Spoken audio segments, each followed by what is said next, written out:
Justin, what's up, man? Welcome to the SABM podcast. Hey Scott, thanks for having me. Yeah, man, I think I don't know how many interviews I've done, but 300 and something, but I think you're the first dry cleaner. Academy grad dry cleaner. And I'm not surprised. I'd be surprised to see somebody else in our industry. Yeah, well, maybe just to kick things off. So you've got a couple of businesses, and I'm excited to dive into today. But maybe just kick off with an intro. Share who you are and maybe what you did in the military and what led you into the dry cleaning business. Yeah, no, absolutely. So, name's Justin Coe, 2014 grad from USAFA. I was an acquisitions officer, active duty. Um, got out in 2019 and took over the family business. And when I did it, I thought it would be super easy. And my parents were just chilling, just collecting a paycheck, having a lot of employees, do their bidding. And boy, was I wrong, right? And so, it quickly went from just the business side to the operator side, right?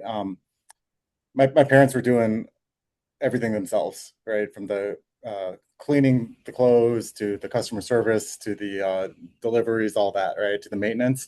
And my parents are, my dad's like 74 now. And so even in 2019, with 7 years ago, like he was still getting up there in age. And I wasn't going to have him on his hands and knees, you know, turning the wrenches, right? That was going to be me. And for a while, I thought that was going to be my life. It was two stores, very humble stores in the Mojave Desert in Lancaster, California. And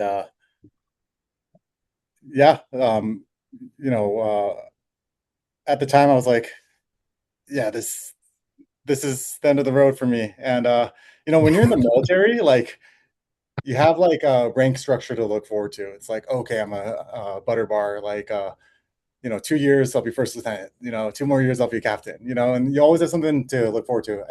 At the academy, it's like, okay, one more year and then I graduate, right?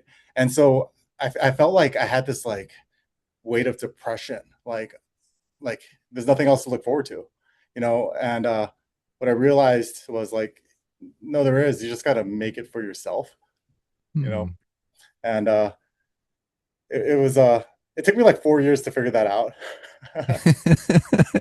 Well, that's pretty sad, man. Like so 2014 grad, so 5 years later, so you're probably like, mid to late 20s, and it's the end of the road. You're at the dry cleaning business, but and it's like look where you are now. Look at all the cool what you've applied to the business and what you've turned it into. And the good news is it was kind of like the beginning of the road, but at least you were starting on a road where there was like a clear business model and it wasn't like something you had to make up from scratch. So I did. I did. Yeah. And so I was very lucky to, come from the industry and also have my parents walk me through it, and it made me respect the heck out of them. Like they are tough, you know, they're just tough people, and made me tough, I guess, right? And so, Yeah. Well, walk us through this. So two stores, you joined the family business. What were your first, like you've started off by thinking you're at the end of the road. It sounds like you had maybe a flash of inspiration, or it was, what was the turning point for you from, hey, this is the end of the road for me, and uh, not much to look forward to like, hey, maybe this is the beginning of an exciting journey. um, I think my first store purchase. So, I'm not brilliant by any means, like at all, like you know, and I just got incredibly lucky, right? Like I'm not ashamed to admit that. And so, you know, come COVID, right, in 2020 or whenever, right, a lot of dry cleaners were closing shop, and so it gave me a chance to buy my first dry cleaner, like bought by Justin, not my parents or anything, right, Oh, for wow. a sum of $2,000. Oh, wow. Okay. Yeah, because they were retiring, and then it was slow and everything. Um, and then another opportunity just like that came up a year later. and then um, after a couple of years, we had six in our small town. And when I say small town, there's 300,000 people there. But yeah, and then the team grew from my parents had like two employees at the time, and it grew to like 20. Um, During that whole time, like I was I became like a pretty good tailor, right? Like, we had the contract on base too, so I was doing everyone's ranks and their service jackets and all that, right? Um, and I did like I was probably like working with my hands like 12 hours a day. Oh, Um, wow. and I wouldn't trade it for anything else because it gave me the experience to run a larger operation and then to start a software right for the industry. And so come 23, um, my parents and my wife's parents had um, come to Vegas, just for fun, right? And so they came, gave my dad like $1,000. He lost it all the first day, so he was bored. So he was going around the town just checking out other cleaners because that's what dry cleaners do. And he realized that there was cleaners every corner, which meant that the demand was still pretty prevalent in this area. And so we found Al Phillips, and one thing led to another, and signed my soul away and bought the thing. So this was, and so at the time you owned six dry cleaners. And what town were these dry cleaners in? The In six? like Lancaster, Palmdale, it's the Antelope Valley. It's close to Edwards Air Force Base. Gotcha. And then you ventured into, you said Vegas, or was it a different market? No, in Uh, Vegas. gotcha. And then how many? So then you purchased more stores. Yeah. So at the time, I was, for a year, I was running 23 stores in two states, going back and forth. So it's been like 3 days in Vegas, find the cheapest hotel, the Tropicana when it was still around. It was like $40 a night, and then I would go back home to my wife who was pregnant at the time, and it's just going back and forth like that. All right. And then what happened after that? So now you've got a real, now you've gone from, you started off with two employees, you know, then made your first kind of acquisitions up to 20 employees. Like how many do you have today, at those stores, and what does the footprint look like today for you? Yeah. So today, so I sold the California businesses, and Okay. so today I have 120 employees across 15 locations here in Vegas.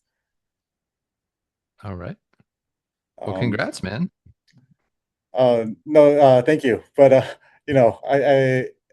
it's expensive, right? And so, that was really the first problem I wanted to solve here at Al Phillips. So I got it for cheap because it was losing a lot of money, like maybe like 100K a month almost, right? Um, but in our industry, there's not a lot of things you can control. Labor is really the biggest variable, right? Because we're a service business. And so, that was the problem I was trying to tackle. Like I couldn't be everywhere at once. I couldn't, micromanage. So what do I do to encourage people to work harder and also kind of show them there's a path uh, to elevate themselves, right? And so that's how I started getting into software, right? Using it to track numbers. I read this book, Traction, awesome book. But basically, one of the big lessons there is everyone needs a number, right? Because then you can't measure something if you don't assign a number to it, right? And so that's what we did, and kind of systemized, our business that way. And so it sounds like with the software company, you know, you you created that really out of wanting to solve your own problem. So with Al Phillips, you notice, hey, we're in the red $100,000. That's obviously a problem. Can you walk through the software solutions that you've created and maybe in how they've affected or helped your own business? And because it's kind of cool, like when you hear people like, oh, like I created this product because it solved the problem that I had, and now I want to offer it the solution to other people. Yeah, no, absolutely. So, going back to labor being the one thing you can control. So, Magnolia, our software, started as a scheduling time clock tool, and our industry is like, again, very niche, right? So like I needed one specific to dry cleaning. And that's where we started. And you know, as you scale, like something that might not seem like a big deal starts becoming very expensive. So for example, like your employees clocking in 5 minutes too early, but still leaving on time. So that 5 minutes is overtime. But then multiply that by 120, by 365 or whatever, right? Now it starts being tens of thousands of dollars, right? So it took me a while to wrap my head around the orders of magnitude of expenses, that come with scaling, right? Like it used to freak me out, you know. And so, anyways, scheduling constraints and is where it started, and we dropped our labor over sales percentage from like 65% when I got there down to 35. It's what it is today, right? And that was really the one big thing to go from the red to the green. Sometimes it's as simple as that. I mean, there's a lot of steps along the way to enforce that, but yeah, that and then putting the right people in the right seats. So that became a production tracking tool. So we want to not only measure time, we want to measure what was done during that time, right? And so it became a production tracking tool, and I use that to reward my good employees. So, for example, like a dry cleaning presser, like someone who irons your clothes. It's You can't just find anyone on the street, who knows that, right? Like we're not considered a trade, but like there's a lot of tribal knowledge um, that's required to be a good operator, every step along the way. Um, and so, when we find someone who's good and we've invested so much time and money to training them, we want to keep them around, right? And so we want to keep them happy. So, people want to be recognized for the work they do. And, I believe everyone just inherently wants to do a good job. I mean, you're at work anyways, right? And so, we have like a leaderboard on in our production stations, right? Or on our plant that shows like who's the best for the day, and Okay. inspires like friendly competition, right? And so from there, then it went into like order processing, and again, in our industry, there's just like an infinite amount of like edge cases and revenue streams to consider that you would never think of from the outside. Because like a dry cleaner doesn't just do dry cleaning. Some do leather, some do shoe repair, right? Most do alterations, and then there's pickup and delivery, and then there's wholesale orders, or we're here in Vegas, so we service a lot of the hotels on the strip. So you know, hotel valet, for the guests, and so you know, it was hard to kind of solve all those issues without having to do workarounds with the solutions at the time. And so that's what inspired it to become point of sale, right? Now, so it does. I didn't realize that dry cleaners were involved. There were so many different opportunities or services that you could offer, and I never even thought of the B2B offering to hotels. And that's was there any offerings that you got rid of? Like, hey, this is a waste of time. This is a waste of money. Like, and were you focused on what you guys do best, or what was the highest ROI, or has the product line kind of remained the same over the years? So very interesting question. And I say that because it's changing. Um, Okay. Back in the day, you can get away with just having one retail storefront and expect people to come to you, right? And then you just have to be conveniently located next to a grocery store where people are going to run their errands anyways, and then you'll just make money, right? Nowadays, you know, dry cleaning is a luxury service. It's not a necessity, right? Most people don't have clothes in their closet anymore. That's dry clean only, right? It's really the time saving factor as to why people dry clean. And so, it's going to be very cyclical with the ebbs and flows of the economy. Um, Mm. for that reason, to survive, like especially as you scale and you got to feed the beast, right? Uh, you need to diversify your revenue streams. And so, we kept everything, right? We even brought more in. We didn't do alterations in-house. We outsourced them. And then, Justin being a pretty decent tailor, like we started our own alterations department. Your B2B work, yeah, the margins are a lot more slim than your retail work, but it's inelastic. Like I know I can expect, a certain amount every month. So it keeps the lights on, right? Yeah. Um, and so I'm always thinking of new revenue streams, but ones that are like very closely tied to what we already do. Like I'm not going to go into like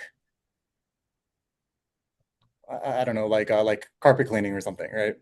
Like I'm gonna stick to garments, right? Because it's with the equipment I already have and the skills I already have. It's just a little tweak here and there. So that's the kind of like work I'm looking for. Gotcha. And let's talk about go back to the software company Magnoli, and we touched on it a little bit earlier. Kind of started off with time measurement and just becoming more efficient, kind of managing the clock, right? Walk me through what it kind of looks like today. As that software has evolved and you've turned it into a new product, for other dry cleaners to use.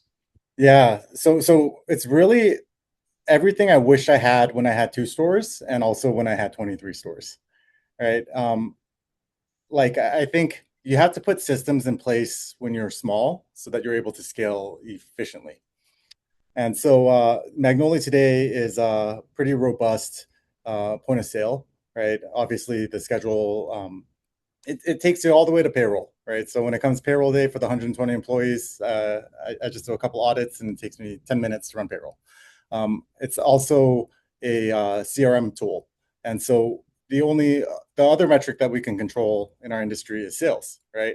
Um, but you can't really control customer acquisition, but customer retention and customer reactivation is something you have a little more control over.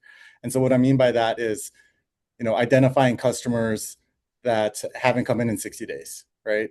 Let's have an automated text that shoots them a coupon, right? And this is all stuff that I was doing before as well. It was just I was doing it with like 10 different apps, that I had to integrate and then track on a spreadsheet, and it took up so much of my time.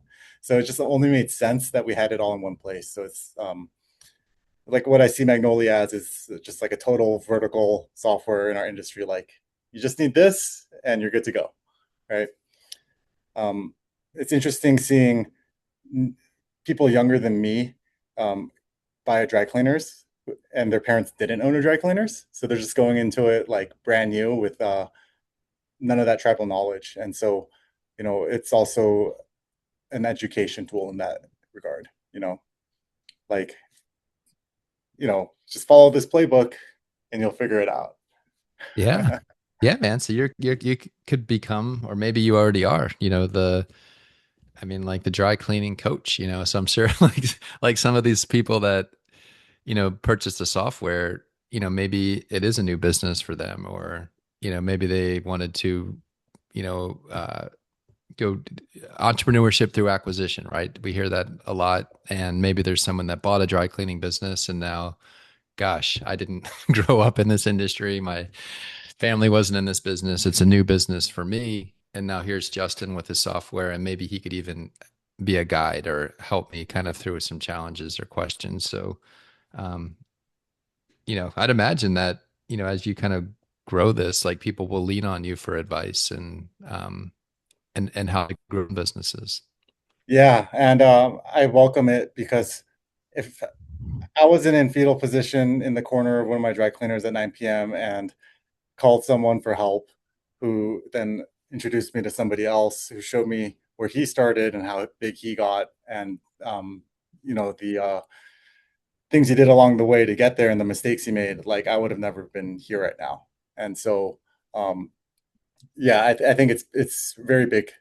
And dry cleaning is a very small world. Everyone kind of knows each other, at least maybe 2 degrees removed at most.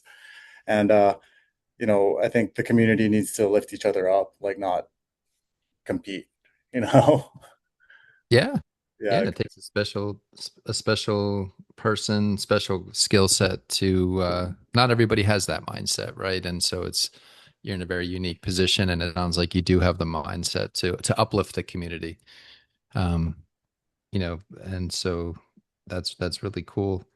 What and so what as you kind of look out over the horizon, so you've got the stores, so you've got a bunch of stores, um, you've got this new software product, Magnolia. Where do you see all of this in 3, 4, 5 years down the road? Or maybe you've got even like a 20-year vision. I don't know, but like, what's kind of like, do you have like a moonshot or like a vision of where you see this all going? Oh, of course. I think about it probably most of the day. Okay, all right. Um, so, let's start with Al Phillips. So, we have a 20,000 square foot plant and 14 retail locations. So I want to make that 30 retail locations with a strong pickup and delivery presence by 2030, right? Actually, by 2030, I had projected 40. But yeah, because I think having the physical storefronts still important. I know a lot of dry cleaners nowadays are shifting towards like pickup and delivery, but having a physical presence builds brand equity as well. Um, and then yeah, just become the dominant player in the Vegas market. Vegas is still growing pretty rapidly, and so plenty of meat on the bone and areas that um, I'm not in right now geographically. So there's that, and also because the market's consolidating, so there'll be um, people want to sell, and so I think everyone's kind of like my parents, like the smaller mom and pa's, where you know mom and dad work very hard in the small business, um, invested a lot into their children's education, so their children could be lawyers and doctors. So they don't want them working in the dry cleaner anymore, and so you know a lot of my friends growing up in the Korean American community, they were their parents either owned a dry cleaner or a liquor store, right? And none of them are in dry cleaning, right? Just this guy, and everyone thought I Okay. was crazy, you know. And so a lot of people are in that boat right now, and so it creates a good opportunity to for acquisition. And then on the Magnoli side, I want to become the dominant player, nationally, um, and just make the best point of sale, like the best dry cleaning software, right? And one thing that I have is just experience. So going back to the 12 hours of working with my hands, well, if I never did that, I would never be able to make Magnolia properly, you know. And so yeah, it's a killer software. Everyone's blown away. It's cool. It's cool to see like when people talk about dry cleaning software. It's like they named the two top legacy softwares, and then they say Magnolia, and to be up there with the greats, I guess, is like it's pretty cool. you know Yeah, yeah, and it's not like you're not just the a software nerd, out of like uh Stanford or somewhere, that has no industry experience that just kind of saw a market opportunity and created a software. Like you worked in the business, like you are an operator, right? You worked with your hands for 12 hours a day, and built, kind of where you are today, kind of, from scratch, really, from the first couple of stores that your parents had built. And you went on to make acquisitions and really scaled the business. And so you're coming at your with your software product. It's not, I mean, it's built upon like years of experience, years of working in the business, and and and it was a product that you used, right, to make your life more efficient, right, to yeah, increase your profitability. And so that brings a lot of street credit, right? Probably on the sales calls or when you're talking with other dry cleaners, like you've got a lot of street credit. Like you're not some kid out of business school, with just this new, software that was coded by like AI agents or whatever, right? It's like this is like I'm an operator and I created this product for myself to help me run my business more efficiently. And I think it could be beneficial to you as well. Yeah, no, absolutely. And I do admit I'm our best salesman, because of that, right? Um, but now it's trying to figure out how to scale that where I can't be everywhere at once and talk to everybody at once. But yeah, no, I take a lot of pride in it, just being from it and working in it. And yeah, no, it's cool to see. So very excited. It started with just me and Mike, our co-founder, and today we have 14 um, members to our team. So Wow. Well, congrats, man. And I think that's kind of a lesson for everybody, right? We all go through challenges. We've all, I guess, kind of quote unquote, have had to like work with our hands, right? Like, in whatever vocation we're in, to kind of get to where we are. And there was a lot of challenges along the way. And so how can we, kind of the solutions that we created to overcome those challenges? I think therein lie great business opportunities, really, to kind of take the creativity that we use to overcome this challenge that we have or to grow a business that we own, whatever it might be. Like that solution that someone creates, like that could be a whole new enterprise, right? A whole yeah, different company. Like that's really fascinating to me. Like, and that's like what you've done. And I think it's something that any one of us watching or listening could apply to their own life. It's like, hey, when was the time you overcame a challenge, or what's the challenge you're going through right now? Right? Like, how are you solving it, or how did you solve it?